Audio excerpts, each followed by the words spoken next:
Magandang araw mga Kanokma PH. Ito po ang inyong lingkod, si Doc Nilon Talan Magtibay mula B&J Distributors Progressive Poultry Supply, Kaagapay, sa Tagumpay. So mga kaibigan, mga kasabong ng mga nakaraang episodes natin, tinalakay natin yung pagbibreeding, no? Pagkokolekta ng mga itlog. Ngayon, ano ba yung gagawin natin sa mga itlog na kinokolekta natin?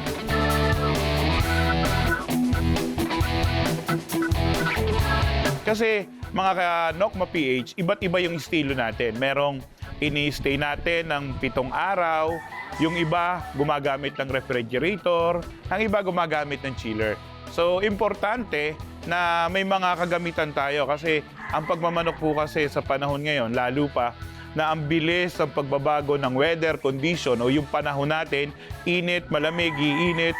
So, malaking factor po yun sa mga itlog ng mga manok natin, mga Kanokma. So, importante ho na malaman natin kung ilang araw i-store yung itlog ng mga manok natin bago natin tuluyang ilagay sa mga incubator natin patungo sa mga hatchery and then papisa natin. So, kami ho dito, noong mga unang mga panahon na ako po ay nagbe-breeding, siyempre, wag ho kayong mahihiya magtanong doon sa mga kakilala nyo, mga Kanokma PH, na mga nauna nag-breeding sa atin. Wala akong bayad ang pagtatanong. Kung hindi ho tayo magtatanong, hindi ho natin malalaman ng isang bagay, no, na hindi natin alam. So, magtanong po tayo doon sa mga tao na po pwedeng makatulong at masagot yung ating mga tanungan. Lalo na, noong mga una, iipon ho ako ng itlog. Kasi nga ho, konti ho yung mga inahin ko, nagsimula pa lang ako magmanok.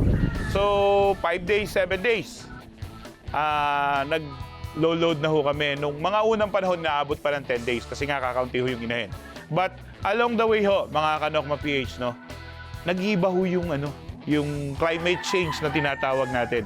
Yung dating iniipon naming itlog sa room temperature na 10 to 12 days, hindi na pwedeng gawin ngayon sa room temperature. It is because yung init ngayon ay kakaiba na 8-10 years ago. So, malaking pagbabago na. Nag-uusap nga kami ni Sir Manny Dilieva, Sir Art Lopez, niya, Doc, ibang-iba na talaga. Hindi na tayo po pwedeng magtagal sa room temperature. That is why nag-come up yung idea ni Sir Art na why not use chiller? Alam ko, marami na sa mga Kanokma natin na gumagamit ng chiller.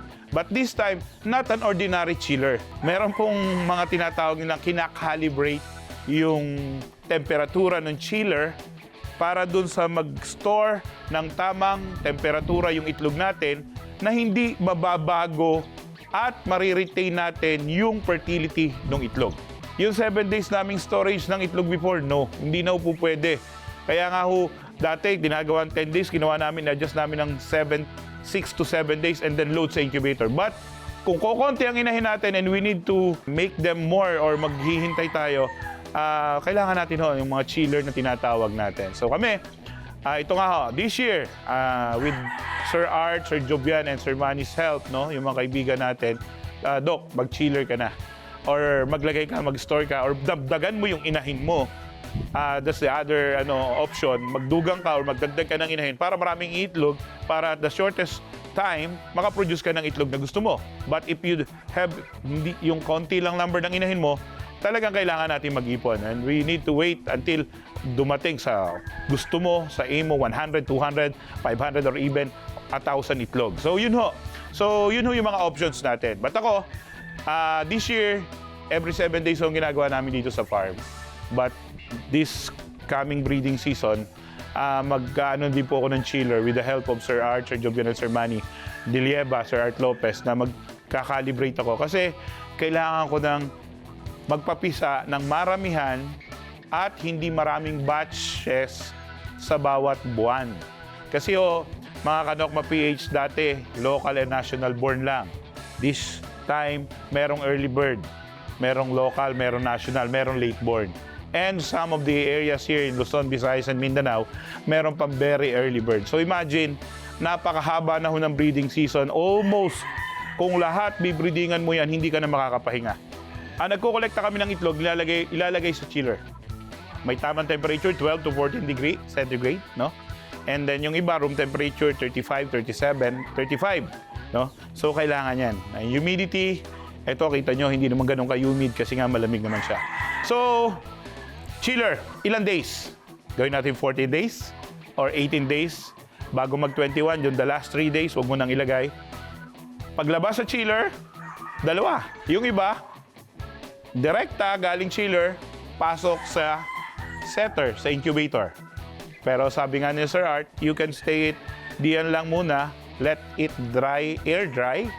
And then yung iba naman, kukuha ng cotton, huwag nyong kikis-kising ganon, so mas maganda yung damp lang, or yung iba nag-electric pan para mag-dry up yung itlog. Alin man doon sa mga pamamaraang yon, ang importante ho, malinis yung itlog. No? Lagi nating sinasabi, huwag na huwag kayong maglalagay ng maduming itlog dito sa tray papunta sa incubator nyo. Mga Kanokma PH, ang maduming itlog hindi tatagal yan. Why? Because yung itlog natin, ang shell ng itlog may pores yan. And once na may ipot yan or dumi, it can penetrate inside. And once na nakapasok yan, the embryo, yung magiging sisew, mamamatay na yan. And then tinatawag nila bulok, baog, or called na yan, table egg. So, very important. Sinasabi din natin, ang lahat ng chiller, yung iba, basta lang yung nilagay, wala kayo doon. Nilagay lang sa chiller yung itlog. And then paglabas, nandun ka na, nakita mo yung ibang itlog is smaller, around 35 grams. Dapat 45 to 55 grams yung bigat ng itlog. It is very important na maging uniform halos yung sukat ng itlog. Ay, Doc, sayang kasi yung 30 grams namin, 35 grams, itlog kasi yun ng mga winning line or mga pullets namin or yung mga imported namin. Yes, I know. Sayang. But along the way, habang pinapalaki nyo yan, makikita nyo, maliit pala yung sisew nung maliit na itlog and maliit din pala yung manok. Makikita nyo sa range nyo, uy, ba't may maliliit? Hindi uniform yung sizes. Yun yung maliliit na itlog.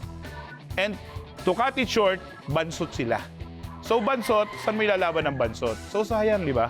Wasting of time, wasting of money, but do it properly na kaagad.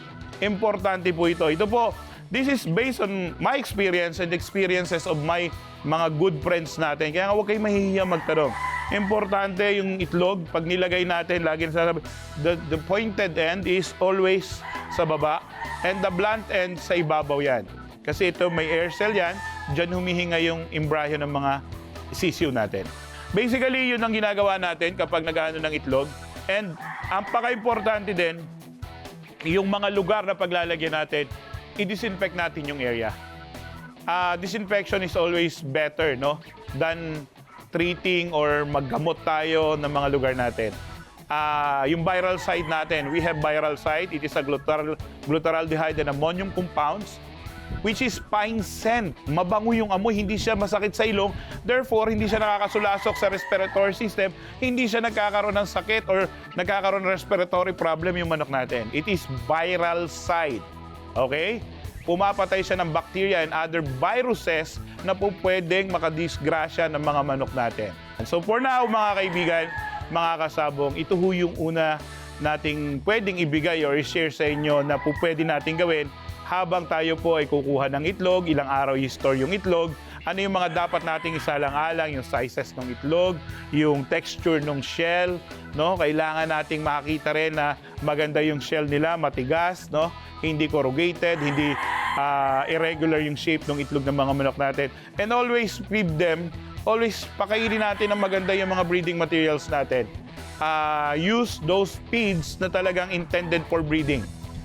If you have your own mixture, doon yung mga kanokma natin na talagang mayroong kani-kanila. And yung iba naman dito, of course, kung may mga guidance kayo ng mga tamang mga nutritionist, maganda ho yun. And of course, habang nagbe-breeding pa rin, don't forget to use yung stallion natin. It can really help para ma-maintain natin yung appetite ng manok, yung ganda ng pagkain ng manok, yung digestion nila, para na sa ganun tuloy-tuloy pa rin, hindi mawawala yung appetite, yung production ng itlog, hindi babagsak. Yung Vitacell natin, mga kaibigan, mga Kanokma PH, no? Vitacell is vitamin E and selenium. Okay?